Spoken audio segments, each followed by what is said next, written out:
The Antarctic obelisk stood silent, its energy pulsating faintly into the sky. For the first time in weeks, there was no immediate sign of the Arcturians. The resistance team returned to their base with heavy hearts and a sense of dread. They had activated the obelisk network, but in doing so, they had awakened something far older and far more dangerous. Inside the resistance base, the atmosphere was tense. Commander Reynolds called for a briefing. Let's review. What do we know about these so-called ancient ones? Dr. Markov, anything? Markov stood, exhaustion clear on her face. The obelisks are more than just relics of war. They're pieces of a system designed by the Ancient Ones, an intergalactic race we know almost nothing about. If the Arcturians are afraid of them, it means they're far more advanced than we imagined. Private Lila crossed her arms. Great. So we've gone from fighting Arcturians to possibly dealing with some ancient space gods. What's the plan? Reynolds sighed heavily. We prepare. Whatever is coming, we'll face it head-on. But we need to figure out how to use the obelisks to our advantage before it's too late. Captain Rhea stepped forward. I've sent scouts to monitor the obelisk network. If the signal is drawing the ancient ones here, we'll know before they arrive. But we need a backup plan in case the obelisks fall into enemy hands. The team nodded in agreement. The countdown to the next phase of the war had already begun. High above Earth, the obelisk network emitted waves of energy into the galaxy, sending a beacon to the farthest reaches of space. Unknown to the resistance, the signal had reached its destination, a dark, desolate region of space where massive, ancient ships lay dormant. Inside one of the ships, glowing symbols flickered to life.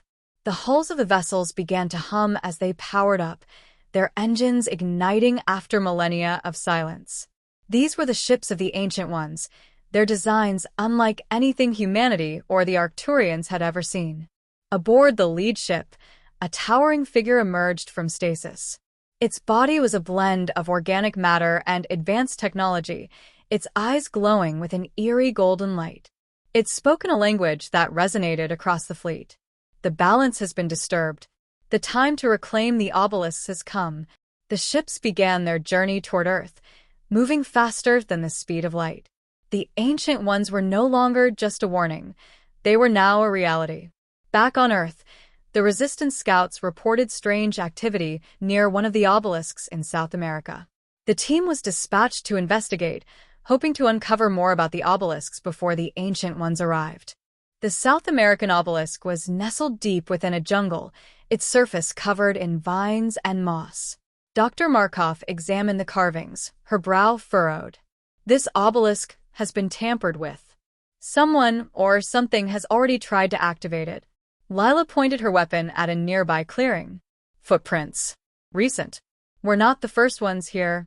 Suddenly, an explosion rocked the area. Arcturian forces burst from the trees, their weapons blazing. The resistance team dove for cover, returning fire as the jungle erupted into chaos. Reynolds shouted over the gunfire. Hold them off. We need to secure that obelisk. Markov worked quickly, deciphering the obelisk's controls.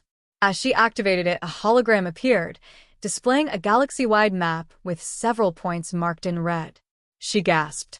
These are the locations of the Ancient One's ships. They're already on their way.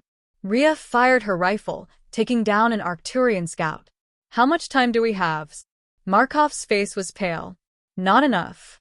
Amidst the battle, the obelisk emitted a beam of light that pierced the sky. The Arcturians suddenly halted their attack, their leader stepping forward with a translator device.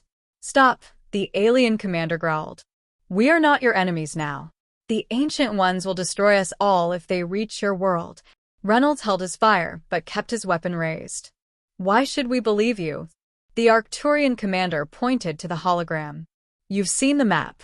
They do not come to conquer, they come to cleanse. The obelisks are their tools, and they will erase all life on this planet to reset the balance. Markov stepped forward cautiously. If what you're saying is true, then we need to stop the obelisks from signaling them further. Do you know how? The Arcturian nodded. There is one way. The central obelisk, hidden beneath your oceans, controls the entire network. If you destroy it, the signal will cease. Reynolds exchanged a glance with Rhea. And let me guess, doing that will unleash some catastrophic consequence? The Arcturian commander's silence was answer enough. Back at the resistance base, the team debated their next move. The revelation about the central obelisk had changed everything. Markov slammed her hands on the table. Destroying the central obelisk might stop the signal, but it could also destabilize the entire network. The energy release alone could wipe out entire continents. Reynolds paced the room.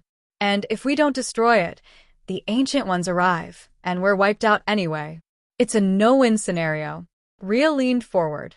What if there's another way? We've learned to activate the obelisks. Maybe we can find a way to control the central one instead of destroying it. Markov shook her head. We'd need weeks, maybe months, to understand the central obelisk systems. We don't have that kind of time. Private Lila, silent until now, spoke up. What if the Sentinel knows how to stop them? It's been guarding the obelisks for centuries. If anyone has answers, it's that thing. Reynolds nodded. Then we find the Sentinel and get our answers. If it doesn't cooperate, we'll make our move on the central obelisk. Either way, this ends with us fighting for survival. The team prepared for their next mission, the weight of Earth's fate on their shoulders. As they geared up, the obelisk network continued to pulse, its signal reaching further into the void of space. Far above Earth, the first of the Ancient Ones' ships entered the solar system. Their massive forms dwarfed even the largest Arcturian vessels, their surfaces glowing with an otherworldly energy. On board the lead ship, the Ancient One commander gazed at the blue planet below. The balance has been disturbed for too long. It is time to restore order. The countdown to Earth's reckoning had begun.